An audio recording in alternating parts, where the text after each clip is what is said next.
86.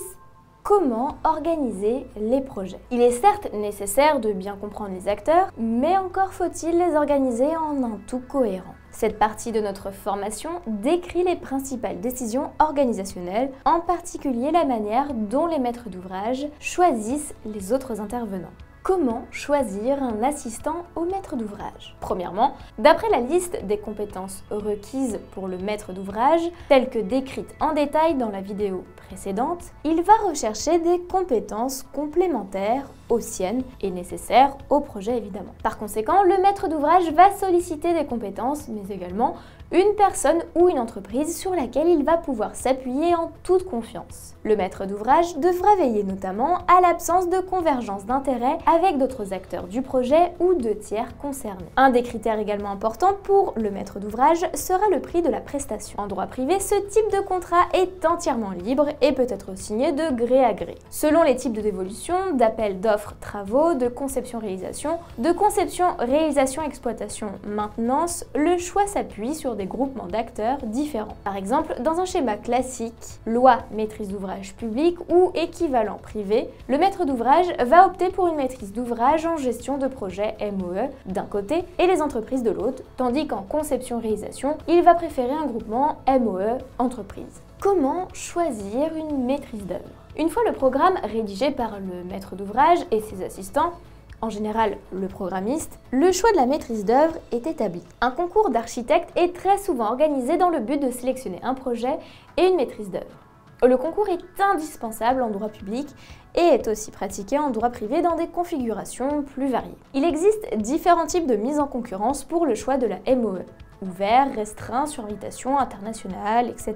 Mais très souvent, une première sélection sur dossier et référence vient choisir quelques équipes, généralement 3 à 5. Ces équipes viendront par la suite concourir sur une phase esquisse. Les critères de sélection portent sur l'apparence extérieure, l'intégration dans l'environnement, la qualité des espaces intérieurs ainsi que leur fonctionnalité, la conformité au programme, ainsi que sur le coût et la complexité du projet. L'équipe de MOE est alors rémunérée pour cette nouvelle phase. Elle s'appuie sur divers documents tels que les données du site, le programme, les différentes contraintes urbanistiques, le budget, les délais et le règlement de consultation. Elle produit divers rendus tels que l'esquisse architecturale ou technique, les perspectives, les maquettes, mais aussi une proposition d'honoraires.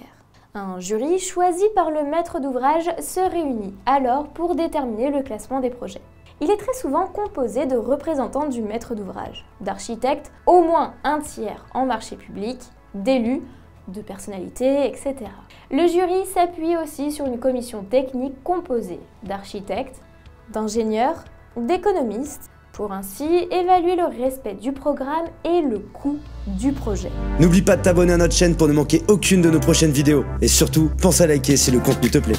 Dès lors que le classement est définitif, la décision est du ressort du maître d'ouvrage qui négociera ensuite le contrat de MOE avec l'équipe retenue. En marché privé, le maître d'ouvrage a la possibilité de choisir son équipe en gré à gré. Il existe d'autres possibilités bien plus rarement utilisées pour choisir sa MOE. Le concours sur méthodologie, c'est-à-dire portant sur des sujets très techniques où les méthodes de réalisation sont cruciales dans le choix de la MOE et le choix indépendant de ses différentes composantes sur concours ou demande d'esquisse à un architecte et appel d'offres d'ingénierie. Comment choisir là où les entreprises de construction?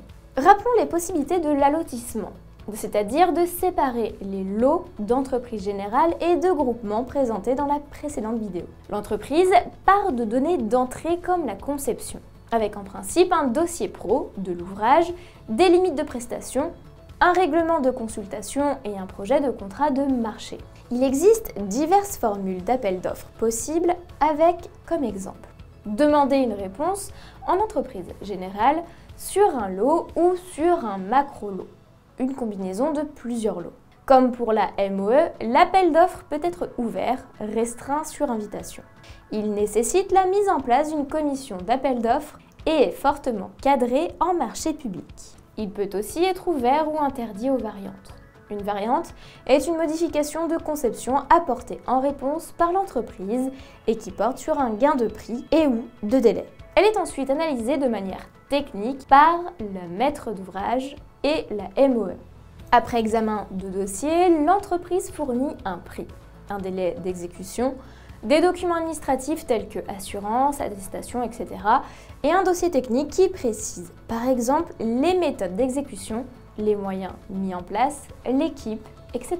Il faudra s'assurer que le maître d'ouvrage fournisse dans ce type de marché un dossier dont la conception soit fiable afin d'éviter de décourager les entreprises de répondre en marché privé ou encore d'être une source de contentieux en marché public. En marché privé, le maître d'ouvrage peut sélectionner son entreprise en gré à gré ou à l'aide d'un prix maximum garanti. L'entreprise s'engage à aider la MOE afin d'optimiser la conception en y intégrant des variantes pour atteindre un prix objectif. Si le prix n'est pas atteint, le maître d'ouvrage peut alors relancer sa consultation. Ce type d'appel d'offres se caractérise par l'absence de concurrence, l'intégration des apports techniques, l'optimisation de l'entreprise en assistant au maître d'ouvrage de l'exécution. Il permet aussi au ME et à la MOE de garder la main, mais rend difficile le classement des évolutions du projet. Comment choisir des exploitants et des mainteneurs? Certains utilisent des collaborateurs pour réaliser eux-mêmes tout ou partie de l'exploitation de leur bâtiment. Les contrats classiques d'exploitation comprennent les lots allant du chauffage aux portes automatiques, en passant par la ventilation et la plomberie. Pour une meilleure utilisation, il peut être logique de regrouper des contrats présentant des interfaces entre eux. En ce qui concerne les missions de Facility Management, un appel d'offres permet au maître d'ouvrage de sélectionner l'entreprise qui sera chargée de répondre à son cahier des charges. Nettoyage, sécurité, gestion du courrier, etc.